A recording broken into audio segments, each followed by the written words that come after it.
et bienvenue au Rendez-vous économique, l'émission qui donne la parole aux entrepreneurs et aux porteurs de projets. Nous sommes aujourd'hui à l'autre usine à Cholet et l'émission se déroule sur le thème de comment vous démarquez-vous de vos concurrents. Et pour en parler, aujourd'hui, j'invite Ozias Fouti. Bonjour Ozias. Bonjour Philippe, je suis dans la formation commerciale et plus précisément spécialiste de l'analyse comportementale. D'accord, Voilà. l'analyse comportementale, on fait. n'est pas loin de notre thème justement. Comment on se fait pour se démarquer de ses concurrents aujourd'hui? Armé de vos outils digitaux, vous pouvez conquérir le monde. Afin de vous démarquer, vous devez réfléchir à une stratégie qui vous différencie de vos concurrents potentiels. Exactement. Comment est-ce que tu fais? Quelle stratégie tu as adoptée toi?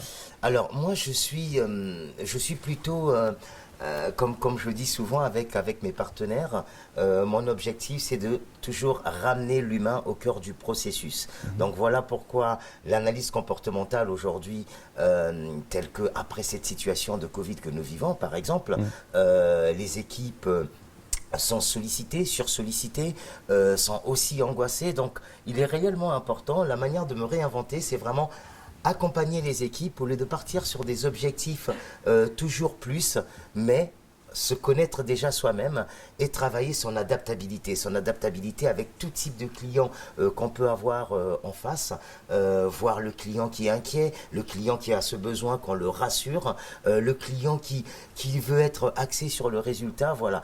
Emmener aux populations, aux commerciaux, aux managers, ce côté-là, systématiser ça dans leur fonctionnement, afin de pouvoir, et non pas subir leur quotidien, mais en être acteur. C'est pas quelque chose de facile à maîtriser. J'imagine qu'on ne maîtrise pas ça comme ça d'un claquement de doigts.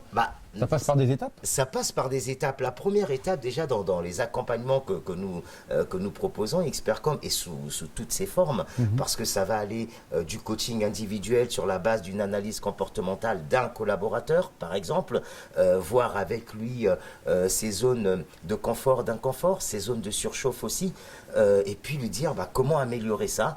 Voilà, donc c'est déjà se connaître soi-même, s'accepter aussi, c'est important. Parce que très souvent, on est dur avec nous-mêmes. Quand on n'arrive pas à réaliser quelque chose, on est très dur. Alors que non, parfois, il est important de s'accepter. Et puis, de mettre en place une réelle stratégie gagnante, tout en respectant ses propres valeurs. Et la deuxième étape, du coup, dès lors où on se connaît soi-même, reconnaître les autres. D'accord? Aujourd'hui, c'est vrai que lorsqu'on le met en application de manière systématique, on est capable aujourd'hui, au premier contact, de dire « Waouh, ça c'est une personne pressée, il faut que je puisse aller directement droit au but. Ça c'est une personne plutôt inquiète, il faut plutôt que je sois bienveillant et que je lui pose les bases pour pouvoir la rassurer. » Voilà, donc apporter vraiment aux gens, aux collaborateurs, cet automatisme-là, de reconnaître les autres et puis de s'adapter, tout simplement. De s'adapter, pouvoir proposer une offre qui s'adapte aussi, parce que c'est comme ça qu'on va se démarquer de ses concurrents, en proposant une offre adaptée, mais vraiment personnalisée par rapport à sa personnalité, à son activité. Aujourd'hui, alors l'outil DISC, c'est un outil qui est utilisé un peu partout, dans le management, dans le commercial. Je l'utilise aussi, par exemple, pour les équipes, puisqu'aujourd'hui, lorsqu'on est en charge d'une équipe, on a des ordres qui viennent, on doit impulser une dynamique, mais souvent lorsqu'on impulse la dynamique, tout le monde ne réagit pas de la même façon.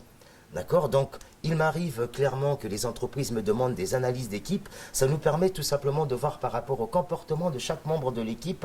Il y a des gens qui ont besoin d'être accompagnés lorsqu'on change.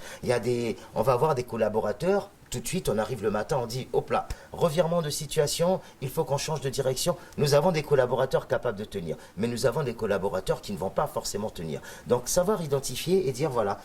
Accompagner les collaborateurs qui ont besoin d'être accompagnés chaque fois qu'on doit changer de stratégie ou un ordre.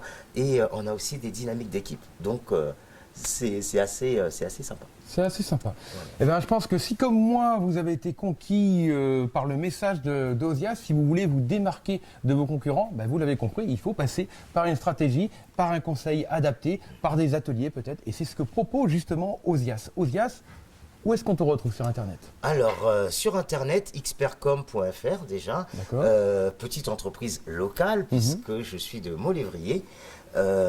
Et par contre, je travaille sur toute la France. Je travaille énormément dans l'automobile, puisque avant, j'étais zone manager pour un constructeur. Je m'adresse à toute entreprise à vocation commerciale, ayant une équipe, un individu ou plusieurs, voilà, pour pouvoir travailler cette adaptabilité. Parfait. Osias Footy, la communication pour pouvoir vous démarquer de vos concurrents. Merci. Merci beaucoup, Osias. Merci. Philippe.